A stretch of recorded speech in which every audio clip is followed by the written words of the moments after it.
படிப்பினுடைய அவசியத்தை உணர்ந்த காரணத்தினால்தான் நஞ்சு கொடுக்கப்படும் நேரம் வரை கிரேக்க நாட்டு கவிதைகளை படித்துக் கொண்டும் கேட்டுக்கொண்டும் இருந்தான் சாக்ரட்டிஸ். தூக்கு கயிற்றை முத்தமிடும் வரை படித்துக் கொண்டிருந்தான் உமர் முக்தார்.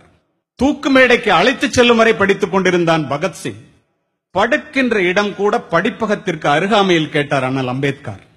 படித்துக் கொண்டிருந்த புத்தகத்தை முடித்துவிட வேண்டும் என்பதற்காக தன்னுடைய அறுவை சிகிச்சையே அடுத்த நாள் மாற்றி வைக்க சொன்னார் பேரறிஞர் அண்ணா. பயணங்களின் போது எல்லாம் படிப்பதையே தன்னுடைய வழக்கமாக கொண்டிருந்தார் பாரதத்தினுடைய முதல் பிரதமர் ஜவஹர்லால் நேரு.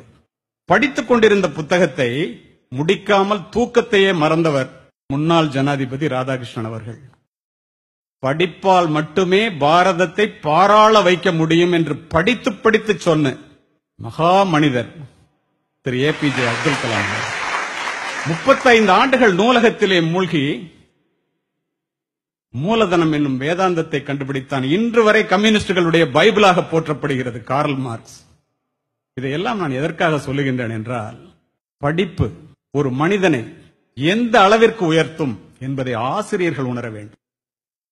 பிக்காசோவினுடைய ஓவியத்தை விட, பீத்தோவனினுடைய இசையை விட, கியூகோவினுடைய ஒரு வாக்கியம், கதையினுடைய ஒரு கடைச்சொல், கம்பனினுடைய ஒரு செய்யுள், பாரதியினுடைய ஒரு பாட்டு, என் கண்ணதாசனினுடைய ஒரு வரி நம்முடைய வாழ்க்கையே புரட்டி போட்டது.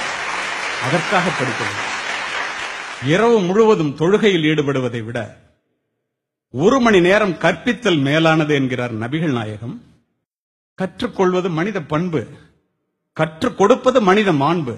கற்க துவங்குபவன் மாணவன், கற்றுக்கொண்டே இருப்பவன் ஆசிரியன்.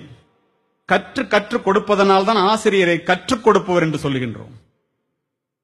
நமக்கு அதிகமான ரோஜா மலர்கள் வேண்டும் என்றால் அதிகமான செடிகளை நட வேண்டும் என்பது இயற்கை. நமக்கு அதிகமான அறிவு வேண்டும் என்றால் அதிகமான புத்தகங்களை படிக்க வேண்டும். நீர் அளவே ஆகுமாம் நீராம்பல், தான் கற்ற நூல் அளவே ஆகுமாம் நுண்ணறிவு. நிறைய பட்டங்களை பெற்று தன்னுடைய பெயரை அலங்கரிப்பவர்களை விட நல்ல புத்தகங்களை படித்து தன்னுடைய மனதை அலங்கரிக்கின்ற ஆசிரியர்கள் மேன்மையானவர்கள் என்பேன்.